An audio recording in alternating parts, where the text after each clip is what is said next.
बना ली वो देंगे। और अगर 35 से 45 किलो वजन है तो दूसरी खुराक देंगे, 45 से 55 किलो वजन है तो तीसरी खुराक देंगे, और अगर 55 किलो से ज़्यादा वजन है तो चौथी खुराक देंगे।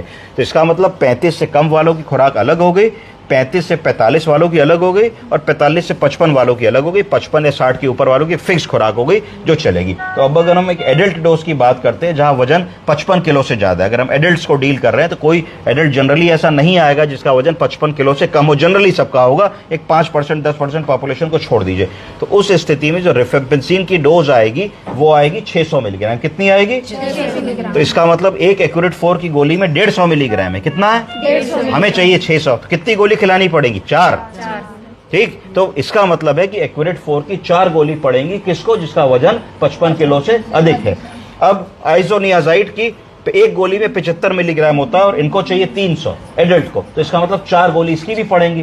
तो जो एक्यूरेट 4 की एक गोली थी उसमें 4 दवाएं मिली थी, तो 4 दवा जिस डोज में थी, जब उसको 4 गोली एक साथ खाओगे तो एडल्ट डोज में कन्वर्ट हो जाएगी, यानी कि 55 किलो का आदमी को तुम दे सकती हो। तो उसको तुमने कह दिया दादा 4 गोली सुबह सुबह आपको खा लेनी है, आपका टीबी का इलाज इसी से हो जाएगा। कई बार आदमी टॉलरेट नहीं करता तो कहते 2 सुबह खा लो 2 शाम को खा लो, इस तरीके से काम को करते हैं। अब अगर मान लो किसी को पल्मोनरी ट्यूबरकुलोसिस की दवा तुम्हें लिखनी है या लिखा हुआ प्रिस्क्रिप्शन तुमको पढ़ना है जिसका एडीए पॉजिटिव आया है, बलगम पॉजिटिव है, टीबी की पुष्टि हो गई है, तो तुम उसको कैसे क्या प्रिस्क्रिप्शन लिख सकते हो? अगर तुमको अलग अलग लिखना है, एक तो तुमने एक्यूरेट 4 लिख दिया, उसमें ज़्यादा दिमाग नहीं लगी, 4 दवाएं आ गई, और इतना तुमने दिमाग लगा लिया कि अगर 35 किलो से कम का था तो तुमने कहा कि 1 गोली रोज खाओगे, और अगर 35 से 45 किलो का था तो तुमने कहा 2 गोली रोज खाओगे, और अगर वो 45 से 55 का था तो 3 गोली कर दी, और 55 से 60 पे 4 गोली कर दी। तो सिंपल फार्मूला हो गया कि जब तक स्पेशलिस्ट के पास नहीं जा रहे, उसको तेज तर्रार